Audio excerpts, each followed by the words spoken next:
Halo guys, jumpa lagi di dalam kuliah strategi algoritma. Kali ini kita akan membahas strategi algoritma yang berikutnya, yaitu algoritma pencabangan dan pembatasan, atau dalam bahasa Inggrisnya algoritma branch and bound. Pada video bagian pertama ini, saya akan menjelaskan tentang apa itu algoritma branch and bound, kemudian apa perbedaannya dengan algoritma backtracking, kemudian seperti apa garis besar algoritmanya, dan diberikan beberapa contoh ilustrasi tentang penjelasan algoritma branch and bound. Saya ucapkan selamat menyaksikan dan selamat belajar. Sampai sejauh ini, kita sudah mempelajari berbagai metode pembentukan pohon ruang status atau state space tree secara dinamis dalam mencari solusi persoalan, yaitu dengan menggunakan breadth versus atau BFS, kemudian depth versus DFS, lalu Depth Limited Search atau DLS, kemudian Iterative Deepening Search atau IDS, dan algoritma backtracking. Mari kita overview kembali kelebihan dan kekurangan masing-masing metode pembentukan pohon ruang status secara dinamis tersebut. Yang pertama adalah BFS. BFS dapat menemukan solusi persoalan dengan jumlah langkah yang minimum, namun kompleksitas ruang memorinya eksponensial. Kedua adalah DFS. DFS ini lebih efisien kalau untuk menemukan satu solusi. Kelemahannya adalah lintasan pencarian solusinya dapat terlalu panjang. Bahkan, pohon ruang statusnya bisa tidak berhingga kedalamannya. Sedangkan yang ketiga adalah DLS atau Depth Limited Search. Ini merupakan variasi DFS, yaitu untuk mengatasi kelemahan DFS yang lintasannya dapat terlalu panjang. Jadi, di dalam DLS ini kita membatasi kedalaman pencarian. Namun kelemahannya adalah solusi persoalan bisa tidak ditemukan, yaitu karena kedalamannya dibatasi. Yang keempat adalah IDS atau Iterative Deepening Search. Ini merupakan sequence DLS, yaitu dengan menjalankan DLS ini secara iteratif dengan kedalamannya yang bertambah secara incremental. Dan yang terakhir adalah algoritma backtracking. Di sini basis pencarian solusinya adalah tetap secara DFS, simpul-simpul diekspansi jika arah pencarian solusinya sudah benar, yaitu mengarah ke simpul solusi. Dan di sini digunakan fungsi pembatas untuk memangkas simpul-simpul yang tidak mengarah ke simpul solusi. Algoritma pencarian solusi yang kita bahas di dalam materi ini adalah algoritma branch and bound, atau kita singkat dengan BNB. Algoritma BNB umumnya digunakan untuk persoalan-persoalan optimasi, yaitu persoalan yang meminimumkan atau memaksimumkan suatu fungsi objektif, asalkan tidak melanggar batasan atau konstran persoalan. BNB dapat kita pandang sebagai BFS dengan pendekatan least cost search. Nah, apa itu least cost search? Nanti akan saya jelaskan berikutnya.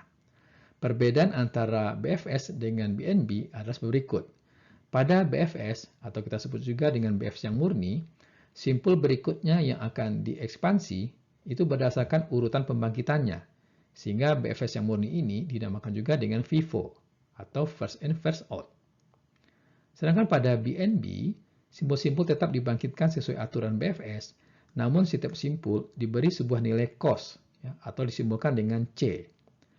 CI menyatakan nilai taksiran lintasan termurah ke simpul status goal atau status tujuan yang melalui simpul status I. Simpul berikutnya yang akan diekspansi tidak lagi berdasarkan urutan pembangkitannya, tetapi simpul yang memiliki cost yang paling kecil. Inilah yang disebut dengan least cost search. BNB dan backtracking merupakan dua buah metode pencarian solusi yang berbasis pada pohon ruang status. BNB dan backtracking keduanya memiliki persamaan dan perbedaan. Persamaan BNB dan backtracking adalah keduanya melakukan pencarian solusi dengan membentuk pohon ruang status secara dinamis. Kemudian BNB dan backtracking juga membunuh atau mematikan simpul-simpul yang tidak mengarah ke simpul solusi. Perbedaan antara BNB dan backtracking adalah yang pertama terletak pada natur persoalan yang bisa diselesaikan. Pada backtracking tidak ada batasan persoalan. Backtracking dapat digunakan baik untuk persoalan optimasi maupun untuk persoalan non-optimasi. Namun umumnya, algoritma backtracking digunakan untuk persoalan non-optimasi. Sedangkan pada BNB, umumnya digunakan untuk persoalan optimasi. Dan untuk setiap simpul pada pohon ruang status diperlukan suatu cara penentuan batas atau bound nilai terbaik fungsi objektif pada setiap solusi yang mungkin, dengan menambahkan komponen pada solusi sementara yang direpresentasikan oleh simpul. Kemudian pada BNB, terdapat nilai dari solusi terbaik sejauh ini, atau the best solution so far. Yang kedua, perbedaannya terletak pada pembangkitan simpul. Pada backtracking, simpul berikutnya yang diekspansi sesuai dengan aturan DFS. Sedangkan pada BNB, simpul berikutnya yang dibangkitkan itu berdasarkan aturan tertentu. Aturan yang paling umum adalah dengan menggunakan best first rule, yaitu dengan memilih simpul terbaik pertama yang akan diekspansi. Nah, di dalam BNB kita menggunakan pendekatan least cost search. Maka simpul berikutnya yang diekspansi itu adalah simpul yang memiliki cost paling kecil dari semua simpul hidup yang ada. Di dalam BNB juga terdapat fungsi pembatas untuk memangkas simpul-simpul yang tidak mengarah ke simpul solusi. Algoritma BNB menerapkan pemangkasan pada jalur yang dianggap tidak lagi mengarah pada solusi persoalan. Kriteria pemangkasan secara umum adalah sebagai berikut. Simpul yang dipangkas adalah simpul yang nilainya tidak lebih baik dari nilai terbaik sejauh ini. Jadi kalau cost untuk simpul tersebut lebih besar dari solusi terbaik sejauh ini, maka simpul tersebut dimatikan atau dibunuh. Kemudian simpul yang dipangkas adalah simpul yang tidak merepresentasikan solusi yang visible karena ada batasan yang dilanggar. Kemudian, solusi pada simpul tersebut hanya terdiri atas satu titik. Tidak ada pilihan yang lain. Maka bandingkan nilai fungsi objektif dengan solusi terbaik saat ini, lalu dipilih yang terbaik yang diambil. Untuk mengilustrasikan perbedaan antara algoritma backtracking, BFS dan BNB, tinjau kembali persoalan N-Ratu atau the N-Queens problem. Ini sudah kita bahas di dalam algoritma backtracking pada video sebelumnya. Pada persoalan N-Ratu, diberikan sebuah papan permainan yang berukuran N kali N, dan terdapat N buah ratu. Bagaimana cara menempatkan N buah ratu pada petak-petak papan permainan, sedemikian sehingga tidak ada dua ratu atau lebih yang terletak pada satu baris yang sama, atau pada satu kolom yang sama, atau pada satu diagonal yang sama. Misalnya pada papan catur yang berukuran 8 kali 8 seperti ini, terdapat 8 buah ratu, maka setiap ratu tidak boleh terletak pada baris yang sama, atau pada kolom yang sama, atau pada diagonal yang sama. Tentu kalian masih ingat pohon ruang status pada persoalan 4 ratu dengan menggunakan algoritma backtracking yang sudah pernah dibahas pada materi kuliah sebelumnya. Di sini terdapat 4 ratu yang ditempatkan pada sebuah papan permainan yang berukuran 4 kali 4. Nah, dengan menggunakan algoritma backtracking, maka simpul-simpul yang dibangkitkan diperlihatkan pada gambar berikut ini. Ini adalah simpul-simpul yang dimatikan atau yang dipangkas, dan solusi pertama itu terletak pada simpul nomor 31 yang lintasannya adalah sebagai berikut yang ditunjukkan oleh garis berwarna merah ini. Sekarang kita selesaikan persoalan 4 ratu dengan menggunakan algoritma BFS tetapi dengan pembatasan. Karena BFS ini adalah FIFO, maka ini kita sebut juga sebagai FIFO branch and bound. Pembentukan simpul-simpul pada pohon statusnya adalah sebagai berikut. Mula-mula kita bangkitkan simpul 1, di sini belum ada ratu yang ditempatkan, lalu kita bangkitkan anak-anak simpul 1 ini sesuai dengan aturan BFS, yaitu simpul nomor 2, 3, 4, dan 5. Itu berarti pada baris pertama kita tempatkan ratu pada kolom ke-1, atau pada kolom kedua, atau pada kolom ketiga, atau pada kolom keempat. Nah, sesuai aturan FIFO, maka simpul berikutnya yang akan diekspansi adalah simpul nomor 2. Dan simpul nomor 2 ini kita bangkitkan anak-anaknya, yaitu simpul nomor 6, 7, 8. Itu artinya, pada baris kedua, ratu ditempatkan pada kolom kedua, atau pada kolom ketiga, atau pada kolom keempat. Nah, pada status nomor 6 kita perhatikan di sini melanggar constraint, karena dua buah ratu ini terletak pada diagonal yang sama. Oleh karena itu, simpul nomor 6 ini kita matikan. Ya, artinya kita batasi atau kita pangkas. Kemudian, karena ini menggunakan aturan FIFO, maka simpul berikutnya yang diekspansi itu adalah simpul nomor 3. Jadi di sini kita bangkitkan anak-anaknya, yaitu simpul nomor 9, 10, dan 11. Nah, 9 dan 10 ini juga kita matikan ya, karena ini terletak pada diagonal yang sama ya. Nah, simpul berikut yang kita bangkitkan adalah simpul nomor 4 ya. Ini kita ekspansi menjadi simpul nomor 12, 13, dan 14. Nah, simpul 13 dan 14 ini juga kita matikan ya, karena ratu ini terletak pada diagonal yang sama ya dengan baris pertamanya. Kemudian simpul berikutnya yang akan diekspansi adalah simpul nomor 5. Kita bangkitkan anak-anaknya adalah 15 maksud saya, kemudian 16 dan 17. Nah, simpul 17 ini kita matikan ya, karena ini melanggar constraint. Nah, sesuai aturan BFS, maka simpul berikutnya yang akan diekspansi adalah simpul nomor 7. Kita bangkitkan anak-anaknya, yaitu simpul nomor 18 dan 19. Ini artinya pada baris ketiga, kita tempatkan ratu pada kolom kedua atau kolom keempat. Nah, demikian seterusnya, ya, kita bangkitkan anak-anak dari suatu simpul itu sesuai aturan BFS, dan apabila suatu simpul itu melanggar constraint, maka kita matikan, ya, atau kita pangkas.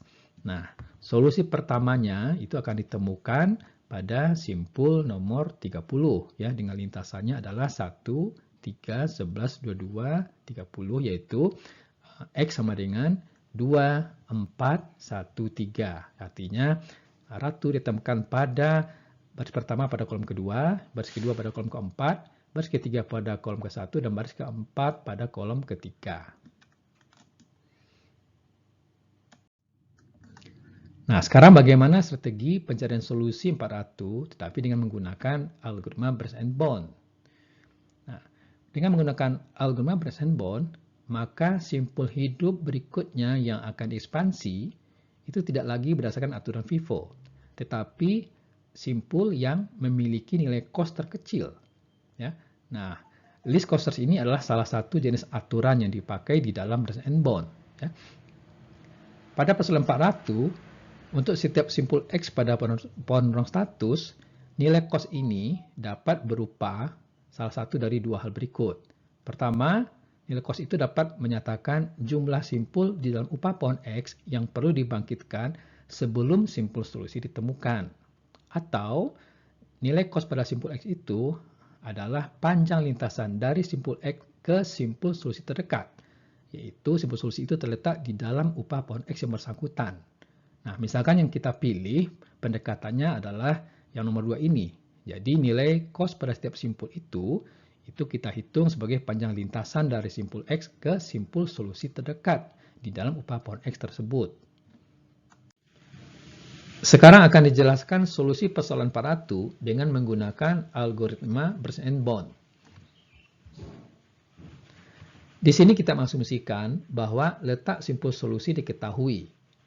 Pada persoalan 4 ratu terdapat dua buah solusi, yaitu solusi pertama itu adalah 2, 4, 1, 3, yaitu pada simpul nomor 30, sedangkan solusi kedua adalah dari simpul nomor 4 ini, ya, tapi di sini tidak digambarkan.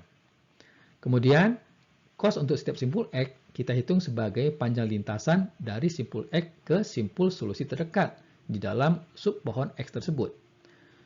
Untuk simpul yang tidak memiliki simpul solusi di dalam sub pohonnya, maka cost-nya kita beri nilai tak berhingga.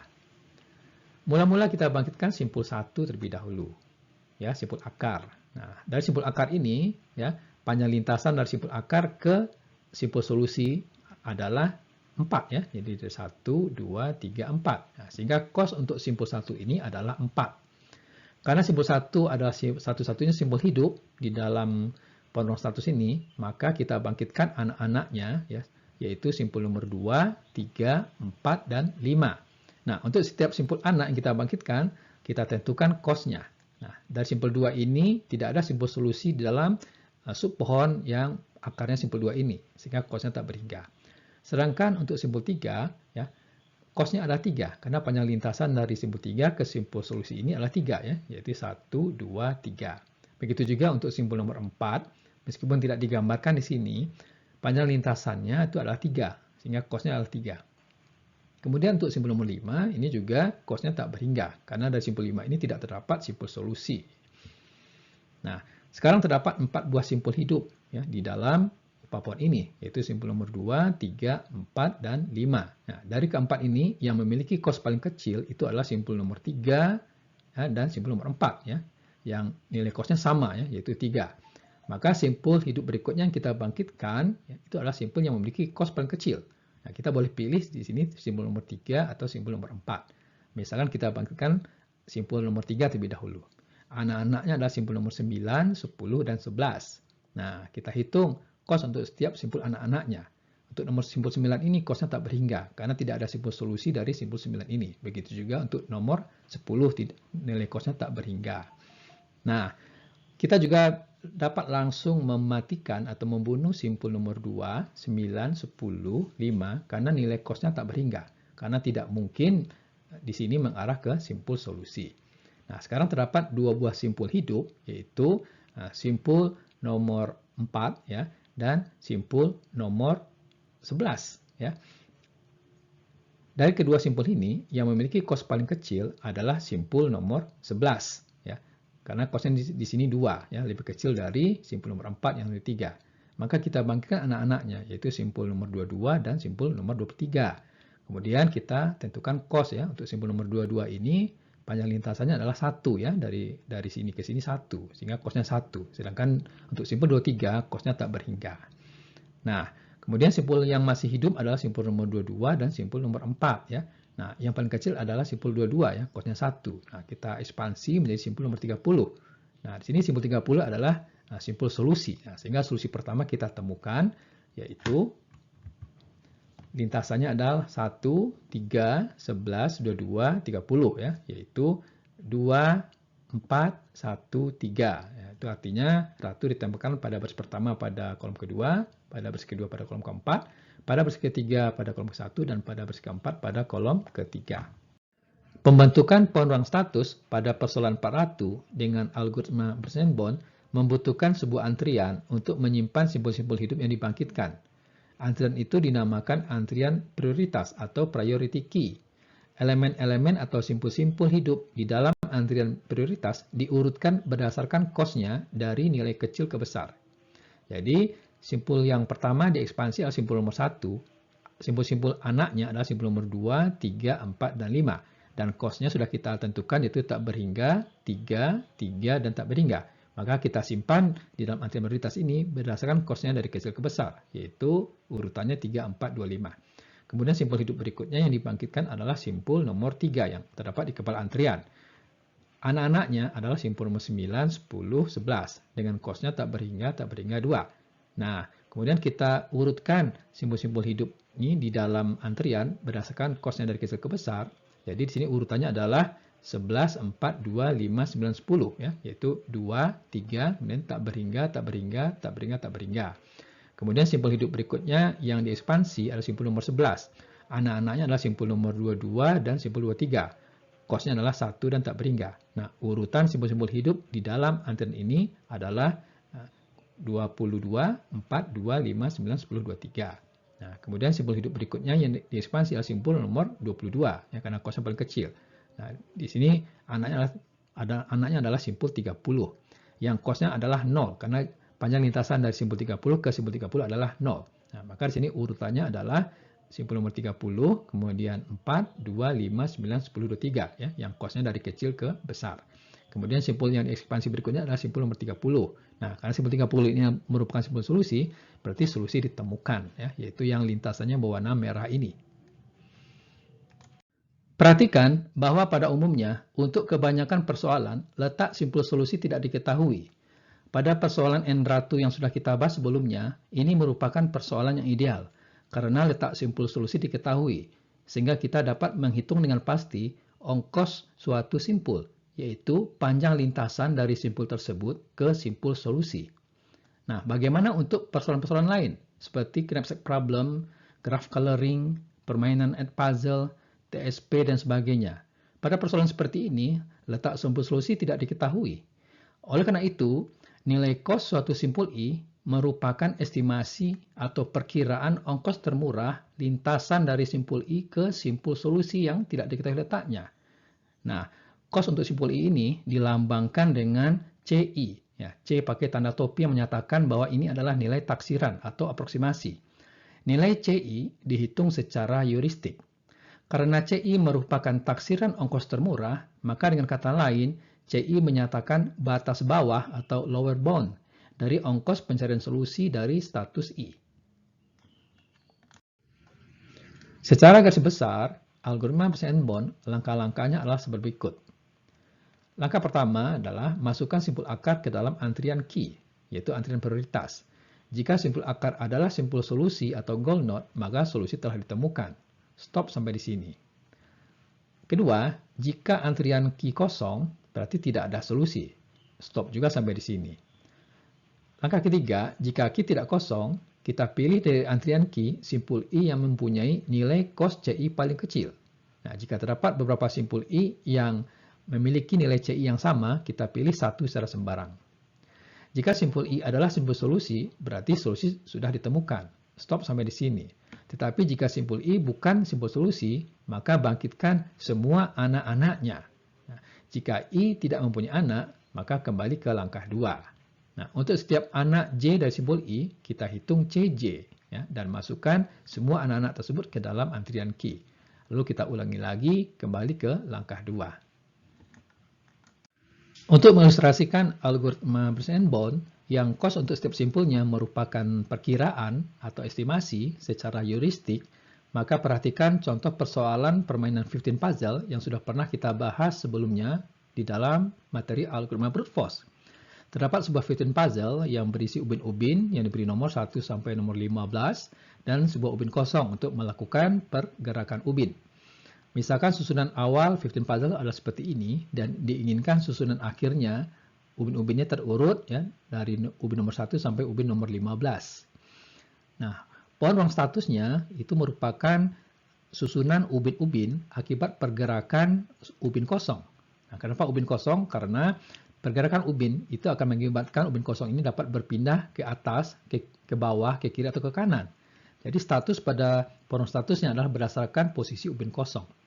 Jadi aksi yang dapat dilakukan itu adalah memindahkan ubin kosong ke atas, ke bawah, ke kiri atau ke kanan. Sebelum kita melakukan pencarian solusi persoalan 15 puzzle, maka terlebih dahulu kita menentukan apakah suatu susunan akhir dapat dicapai dari suatu susunan awal. Nah, di dalam 15 puzzle terdapat 16 buah ubin, termasuk ubin kosong, sehingga terdapat 16 faktorial atau setara dengan 20,9 kali 10 pangkat 12 susunan ubin yang berbeda.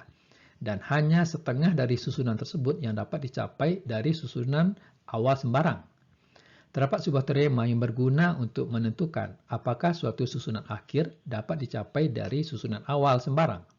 Teorema itu berbunyi begini. Status tujuan atau susunan akhir hanya dapat dicapai dari status awal jika sigma kurang I dari 1 sampai 16 ditambah dengan X bernilai genap.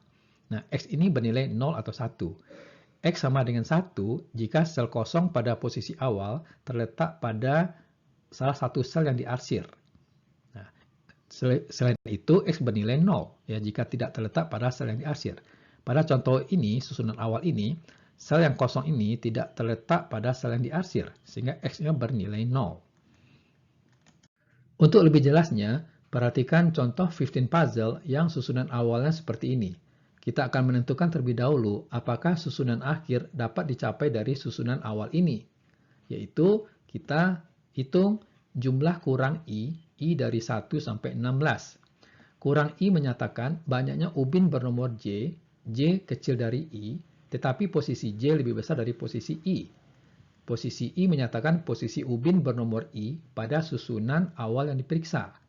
Nah, sebagai contoh, kurang 4 sama dengan 1. Artinya, terdapat satu buah ubin yang nomornya lebih kecil dari 4 yang posisinya lebih tinggi dari posisi ubin 4. Yaitu ubin nomor 2 ini. Ya, posisinya lebih tinggi dari posisi nomor 4. Ya.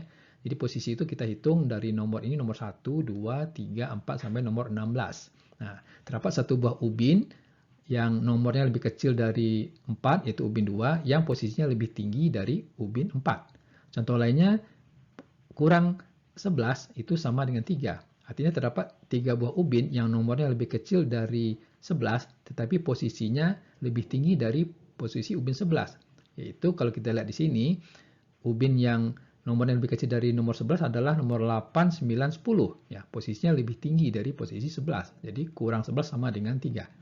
Nah, di sini posisi ubin kosong itu tidak terletak pada sel yang diarsir, sehingga X-nya sama dengan 0. Nah, jumlah dari kurang I ini, itu ya kita jumlahkan 0 tambah 0 tambah 1 sampai tambah 10 itu adalah 37. 37 ditambah 0, 37. Nah, ini ganjil. Nah, berarti tidak sesuai dengan teorema. Ya.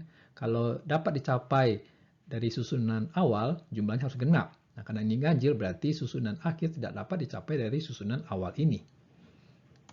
Contoh lainnya, misalkan susunan awal 15 puzzle seperti ini, dan susunan akhir yang diinginkan adalah seperti ini. Nah, kita akan menentukan terlebih dahulu apakah susunan akhir ini dapat dicapai dari susunan awal ini.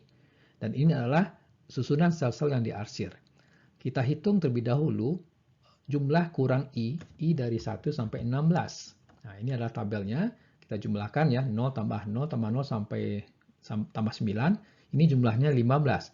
Dan sel kosong pada susunan awal terletak pada sel yang diarsir, sehingga X-nya sama dengan 1.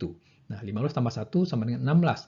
16 ini genap. Nah, sehingga kesimpulannya, susunan akhir ini dapat dicapai dari susunan awal.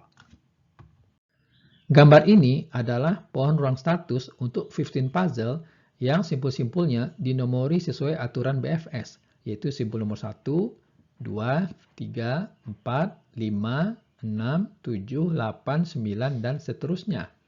Setiap simpul pada pohon ruang status menyatakan pergerakan ubin kosong. Misalnya di sini, ubin 3 digerakkan ke bawah, maka ubin kosong berpindah ke atas. Ubin 8 dipindahkan ke kiri, maka ubin kosong berpindah ke kanan. Demikian seterusnya untuk status-status yang lain. Dan kita dapat melihat di sini bahwa simpul solusi itu adalah pada simpul nomor 20. Sedangkan gambar yang ini adalah pohon ruang status persoalan 15 puzzle yang simpul-simpulnya dibangkitkan secara DFS. Di sini diperlihatkan hanya 11 buah simpul pertama saja yang dibangkitkan dalam pencarian DFS, ya, yaitu dari simpul 1 ke simpul 2, 3, 4, 5, sampai ke simpul 12. Sekarang akan kita selesaikan persoalan 15 puzzle dengan algoritma Burns and Bond. Tetapi terlebih dahulu kita harus menentukan bagaimana cara menghitung kos untuk setiap simpul hidup di dalam pohon ruang status. Seperti yang sudah disebutkan sebelumnya, bahwa pada umumnya untuk kebanyakan persoalan, letak simpul solusi tidak diketahui. Oleh karena itu, kos setiap simpul umumnya berupa taksiran atau perkiraan. Kos untuk simpul I dinyatakan dalam persamaan CI sama dengan FI ditambah GI. Nah, di sini diberi tanda topi untuk menyatakan bahwa nilai CI ini berupa taksiran. Sedangkan FI ini juga berupa taksiran dan GI juga berupa taksiran.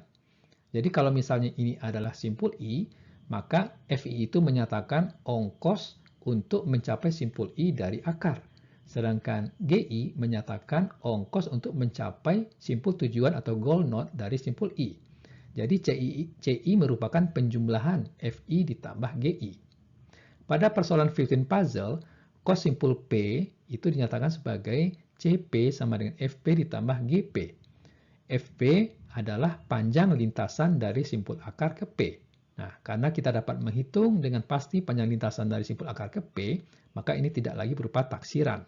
Sedangkan GP adalah taksiran panjang lintasan terpendek dari simpul P ke simpul solusi pada upah pohon yang akarnya adalah P. Nah, bagaimana cara menghitung GP ini? Perhatikan slide berikutnya. GP dapat dihitung sebagai jumlah ubin yang bukan ubin kosong yang tidak terdapat pada susunan akhir. Misalkan susunan akhir yang diinginkan adalah seperti ini. Maka kita hitung dari suatu status banyaknya ubin yang bukan ubin kosong yang susunan ubinnya tidak berada pada susunan akhir seperti ini. Contohnya kalau susunan awal seperti ini, kemudian kita bangkitkan anak-anaknya, yaitu simpul nomor 2, 3, 4, dan 5, yaitu dengan menggerakkan ubin kosong ke atas, ke kanan, ke bawah, dan ke kiri, maka kita hitung kos untuk setiap simpul hidup tersebut. Untuk simpul nomor 2, C2 sama dengan F2 tambah G2. F2 adalah panjang lintasan dari simpul akar ke simpul nomor 2. Panjang lintasan adalah 1. Sedangkan G2 adalah 4, yaitu terdapat 4 buah ubin yang bukan ubin kosong yang tidak terletak pada susunan akhir, yaitu ubin nomor 3, ya, karena ubin nomor 3 di sini tidak terdapat pada susunan akhir, ya. kemudian ubin nomor 7, ya, perhatikan, ubin nomor 11, dan ubin nomor 12. Ya, keempat buah ubin ini tidak terletak pada susunan akhir seperti ini. Maka G2 sama dengan 4, sehingga C2 sama dengan 1 tambah 4 sama dengan 5. Begitu juga untuk C3, C3 sama dengan F3 tambah G3. F3 adalah panjang lintasan dari simpul akar ke simpul nomor 3, yaitu 1, dan G3 adalah banyaknya ubin yang bukan ubin kosong yang tidak terletak pada susunan akhir, yaitu ubin nomor 8, ubin nomor 7, ubin 11, dan 12. Berarti ada 4 buah ya yang tidak terletak pada susunan akhir seperti ini. Sehingga 1 tambah 4 sama dengan 5. Kemudian C4 sama dengan F4 tambah G4. F4 panjang lintasan dari simpul akar ke sini, yaitu 1, ditambah ubin yang bukan ubin kosong yang tidak terletak pada susunan akhir, yaitu ubin nomor 11 dan 12. Itu ada 2 buah. 1 tambah 2 sama dengan 3. Nah, dengan cara yang sama, maka C5 itu adalah 1 tambah 4 sama dengan 5. Nah, dari keempat buah simpul hidup ini, yang memiliki kos paling kecil itu adalah simpul nomor 4. Maka simpul nomor 4 inilah yang selanjutnya akan diekspansi. Ini adalah pohon pencarian dengan algoritma Bers and Bond. Ini adalah susunan awalnya, dan sudah kita hitung kos untuk simpul anak-anaknya, yaitu untuk simpul nomor 2 ini kosnya 5, simpul nomor 3 5, simpul nomor 4 3, dan simpul nomor 5 kosnya 5. Dari keempat ini yang memiliki kos paling kecil adalah simpul nomor 4, yaitu kosnya 3. Maka simpul nomor 3 inilah yang kita ekspansi berikutnya, yaitu menjadi simpul 10, 11, dan 12. Lalu kita hitung kos untuk simpul 10, yaitu 3. Nah, 3 ini datang dari mana? Yaitu panjang lintasan dari simpul akar ke simpul 10, yaitu 2, ditambah banyaknya ubin yang tidak kosong, yang tidak terletak pada susunan akhir. Nah, di sini ubin yang bukan ubin kosong yang tidak terletak pada susunan akhir adalah ubin nomor 12 ini. Berarti ada 1 buah ya. Jadi 2 tambah 1 sama dengan 3. Sedangkan untuk simpul nomor 11 ini kosnya adalah 5. Yaitu panjang lintasannya adalah dari sini ke simpul 5 ini adalah 2, ditambah dengan banyaknya ubin yang bukan ubin kosong yang tidak tetap pada susunan akhir, yaitu ubin nomor 11, 12, dan 15. Jadi 2 tambah 3 itu 5. Begitu juga untuk simpul nomor 12 ini, kosnya adalah 5. Nah, sekarang kita memiliki simpul hidup, yaitu simpul nomor 2, 3, 5, 10, 11, 12. Dari semua simpul hidup tersebut, yang memiliki kos paling kecil adalah simpul nomor 10, ya, yaitu nilainya kosnya 3. Nah, maka simpul 10 inilah kita ekspansi, ya, kita bangkitkan anak-anaknya, yaitu simpul di sini, yaitu simpul 22 dan 23. Nah, ternyata simpul 23 ini merupakan simpul solusi. Ya, jadi di sini solusinya sudah ditemukan. Ya. Jadi lintasannya adalah yang berwarna garis merah ini, ya, lintasan dari state awal ke state akhir. Demikianlah pembahasan algoritma Bers and Bond bagian pertama. Nanti akan kita lanjutkan dengan materi algoritma Bers and Bond bagian kedua.